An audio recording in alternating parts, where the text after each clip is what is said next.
बताते हैं कि आखिर तीस्ता के किनारों पर घुसपैठ के पीछे की साजिश क्या है और क्यों ये राजनीतिक मुद्दा देश की सुरक्षा के लिहाज से भी अहम हो जाता है। तो इसको ऐसे समझिए कि कूच बिहार और सिलीगुड़ी कॉरिडोर यानी कि चिकन नेक के इलाकों में घुसपैठिए का कब्जा देखने को मिलता रहा है।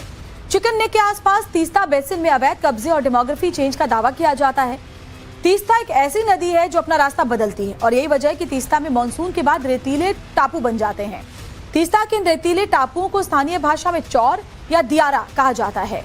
बंगाल में अब तक सरकारी या लावारिस जमीन घुसपैठियों का सबसे आसान ठिकाना रही है। ऐसे में तीस्ता नदी के रेतीले टापुओं पर झोपड़ियां खड़ी करके बस्ती बना ली जाती है।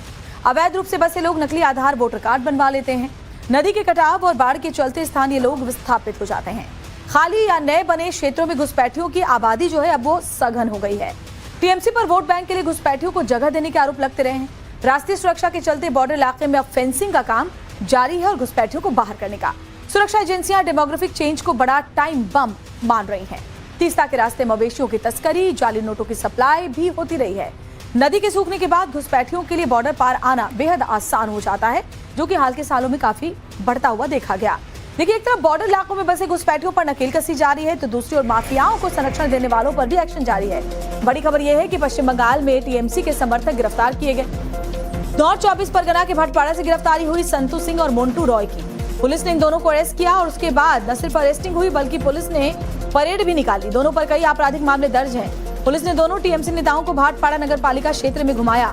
इस दौरान दोनों नेता शॉर्ट्स में दिखाई पड़े, साथ में दोनों के कमर में रस्सियां बंधी हुई दिखाई पड़ी। दोनों नेताओं को हाल ही में 2 दिन पहले गिरफ्तार किया गया था। इन पर कई आपराधिक गतिविधियों में शामिल होने के आरोप हैं।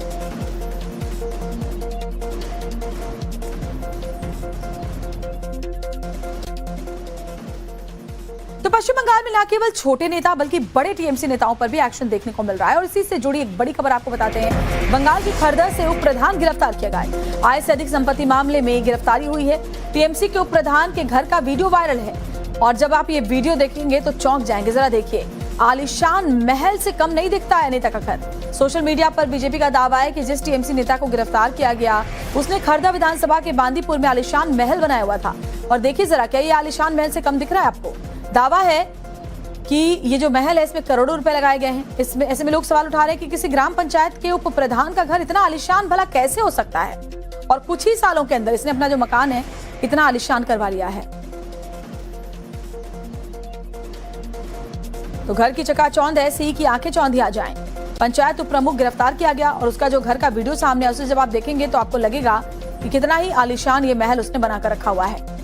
और देखिए, अब तक कई टीएमसी नेताओं पर कार्रवाई हो चुकी है। पश्चिम बंगाल में सरकार बदलने के साथ ही अब बंगाल की पुलिस भी बदली नजर आ रही है।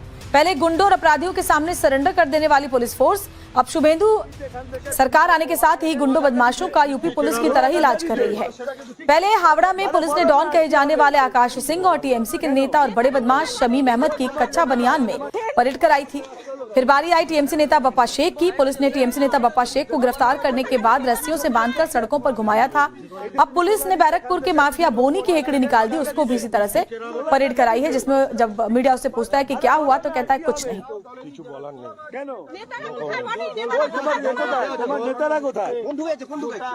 तो कोई बनियान में परेड निकलवा रहा है, कोई शॉर्ट्स में परेड निकलवा रहा है। एक से एक जो बदमाश अपराधी माफिया जो कि चुनाव के नतीजे आने से पहले लोगों को धमकाते थे, अभी जरा देखिए कैसे मुंह लटकाए घूम रहे हैं।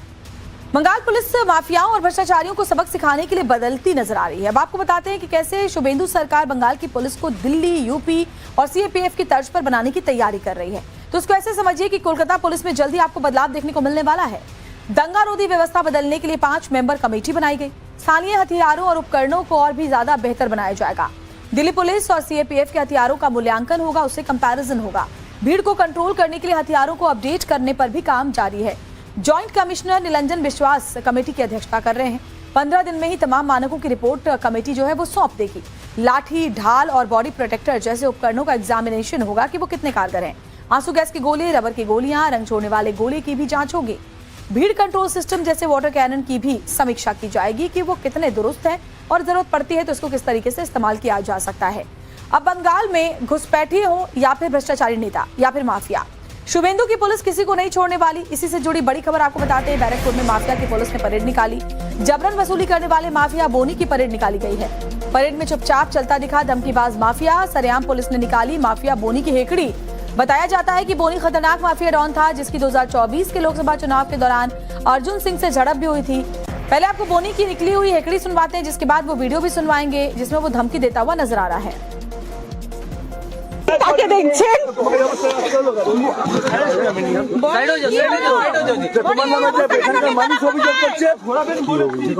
তাকে দেখছেন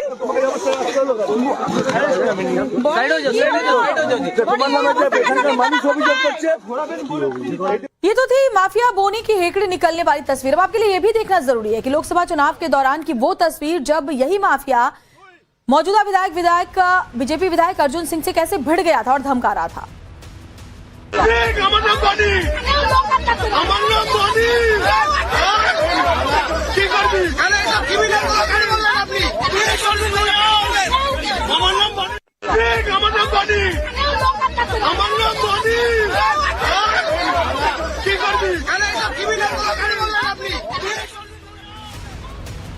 तो ऐसों के अब कच्चा बनियान में जुलूस निकाले जा रहे हैं।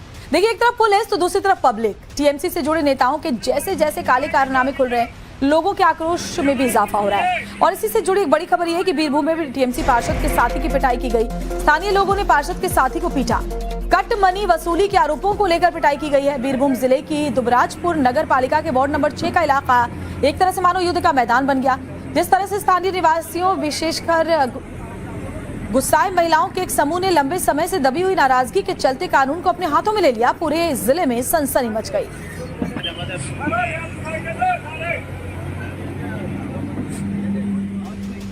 और ऐसा नहीं है कि सिर्फ अपराधियों पर ही लगाम कसा जा रहा है, बल्कि कई ऐसे टीएमसी नेताओं की भी गिरफ्तारी हुई है जिन पर कट मनी सिंडिकेट चलाने और लोगों को धमकाने के आरोप लगे हैं। आइए उन बड़े चेहरों को भी पहचान लेते हैं जो इस वक्त सलाखों के पीछे हैं। तो सबसे पहला नाम सामने आता है दिलीप मंडल का। टीएमसी विधायक ओडिशा के पुरी के एक लग्जरी रिजॉर्ट से एसटीएफ ने दबोचा। साउथ 24 परगना की विष्णुपुर सीट से बाहुबली विधायक जिनके ऊपर धमकाने, भड़काऊ भाषण और आय से अधिक संपत्ति के आरोप लगे थे। इसके बाद बात करते हैं सुजीत बोस का। टीएमसी नेता हैं और सुजीत बोस नगर निगम भर्ती घोटाले में एक्शन लिया गया इनके ऊपर। पैसे लेकर के भर्ती कराने के आरोप लगे हुए हैं। दीपांकर भट्टाचार्य का नाम भी लेना होगा, जिसमें 24 परगना के बदुरिया नगर पालिका का चेयरमैन पीएम आवास योजना में रिश्वतखोरी का आरोप था। छापेमारी के दौरान बोरे में बंद 2 करोड़ रुपए बरामद हुए थे इनके पास से।